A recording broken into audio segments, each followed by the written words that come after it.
कविताको शीर्षक छ हामी। यसका रचनाकार हुनुहुन्छ बुबी शेरचन।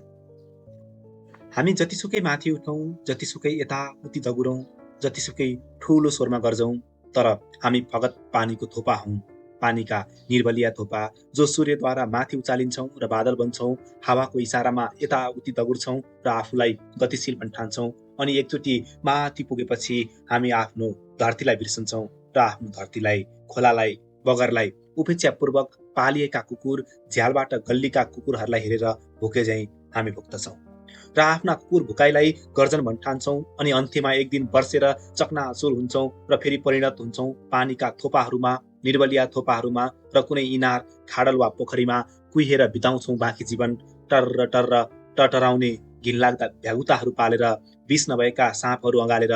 हामी जतिसुकै माथि उठौँ, जतिसुकै यताउति दगुरौँ, जतिसुकै ठूलो स्वरमा गर्जौँ, तर हामी भित्रभित्रै खोक्रा छौँ। हाम्रो उठाइको कुनै महत्त्व छैन, हाम्रो दगुराइको कुनै लक्ष्य छैन, हाम्रो गर्जनको पानीमा फालिएको अगुल्टाको छैन बढी वजन छैन। हामी बाहिरबाट जतिसुकै उच्च देखे तापनि भित्रभित्र निरन्तर खिँदै र घिसिँदै गइरहेका छौँ। हाम्रो बाहिरको उचाइ झुटो हो, भ्रम हो। अग्लो टाकुरामा उम्रेका च्याउका उचाइभन्दा यसको बढ्ता महत्त्व छैन, वा दुईटा अग्ला बाँस खुट्टामा बाँधेर हिँड्ने भारतीय चटकेको उचाइभन्दा यसको बढी विशेषता छैन। अग्लो चुच्चे टोपी लगाई नाच्ने सर्कसको जोकरको उचाइभन्दा यसको बढी विशेषता छैन। हामी बाहिरको उचाइमा रमेका छौँ, लट्ठिएका छौँ, फुलेका छौँ, तर हामीले आफ्नो आस्थाको दीपमा निरन्तर खिँदै र घिसिँदै गइरहेको कुरालाई भुलेका छौँ।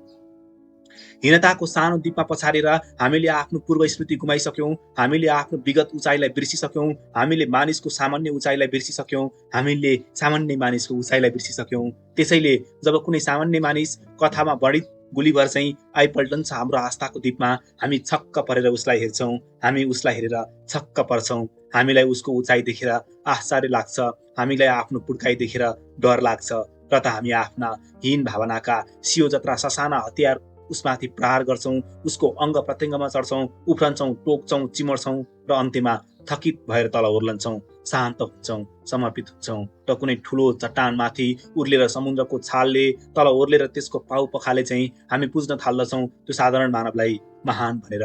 हामी बाहिरबाट जतिसुकै उच्च देखे तापनि भित्रभित्रै निरन्तर खिँदै गइरहेका छौँ। हामी लिलिपुटका मानव हौँ, हामी लघु मानव हौँ।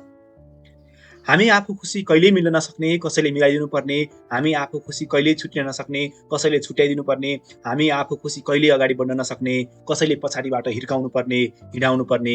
हामी रङ रोगन छुटेका, टुटेका फुटेका पुरानो क्यारम बोर्डका गोटी हौँ, एउटा मनोरञ्जक खेलका सामग्री, एउटा खेलाडीमाथि आश्रित, आफ्नो गति हराएका एउटा स्ट्राइकरद्वारा सञ्चालित हो। हामी मानिस कम र बढ्ता गोटी हौँ। हामी वीर छौँ तर बुद्धु छौँ, हामी बुद्धु छौँ र त हामी वीर छौँ। हामी बुद्धु नभइकन वीर कहिल्यै हुन सकेनौँ। हामी महाभारतको कथामा वर्णित एकलव्य हौँ। प्रत्येक पिँढीको द्रोणाचार्यले हामीलाई उपेक्षा गर्छ, हामीलाई दान दिन गर्नबाट इन्कार गर्छ मान्न हाम्रो योग्यतालाई, शक्तिलाई र अस्तित्वलाई। तर हामी तिनै द्रोणाचार्यको मूर्ति बनाउँछौँ आफ्नो झुप्रो अगाडि, त्यसलाई पुज्छौँ, ढोग्छौँ, निरन्तर धनुर्विद्याको अभ्यास गर्छौँ र द्रोणाचार्यका अन्य कुलीन चेलाहरूभन्दा बढी कुशलता प्राप्त गर्छौँ। तर हाम्रो कुशलतादेखि आश्चर्यचकित र भयभीत भई प्रत्येक पिँढीमा द्रोणाचार्य हामी कहाँ आउँछ र गुण दक्षिणा माग्छ, र हामी सहस्र उसको इसारामा आफ्नो बुढी औँला काटेर उसलाई भेटिदिन्छौँ, आफ्नो अस्तित्व मेटेर उसलाई समर्पित गर्छौँ र मक्क पर्छौँ आफ्नो गुरुभक्तिमाथि, आफ्नो आत्मशक्तिमाथि। त्यसैले त हामी वीर त छौँ तर बुद्धु छौँ। हामी बुद्धु छौँ र त हामी वीर छौँ। हामी बुद्धु नभइकन वीर कहिल्यै हुन सकेनौँ। हामी कसैको मूर्ति स्थापना नगरिकन वीर कहिल्यै हुन सकेनौँ। हामी पाइताला हौँ, केवल पाइताला र फगत पाइताला। पाइताला जसको भरमा शरीर उभिन्छ, पाइताला जसको आधारमा शरीर हिँड्छ, पाइताला जसको भरोसामा शरीर दगुर्छ, पाइताला तर जो भन्ठान्छ कि शरीरले कृपा गरेर उसलाई पालिरहेछ, दया गरेर उसलाई सँगसँगै हिँडाइरहेछ, मक्क पर्छ शरीरको महानतामाथि र सधैँ सम्पूर्ण शरीरको भार सहन्छ, सधैँ शरीरको सबभन्दा तल रहन्छ, कहिल्यै शिर उचालेर माथि हेर्दैन, सधैँ नतमस्तक रहन्छ। हामी पाइताला हौँ। हामी दौडमा प्रथम हुन्छौँ र हाम्रो निधारले टीका थाप्छ। हामी दौडमा प्रथम हुन्छौँ र हाम्रो घाँटीले माला लाउँछ। हामी दौडमा प्रथम हुन्छौँ र हाम्रो छातीले तकमा टाँस्छ। हाम्रो टीका थाप्ने निधार अर्कै छ, हाम्रो माला लाउने घाँटी अर्कै छ, हाम्रो तकमा टाँस्ने छाती अर्कै छ। हामी त फगत कसैको इसारामा टेक्ने हिँड्ने र दगुर्ने पाइताला हौं, केवल पाइताला र फगत पाइताला।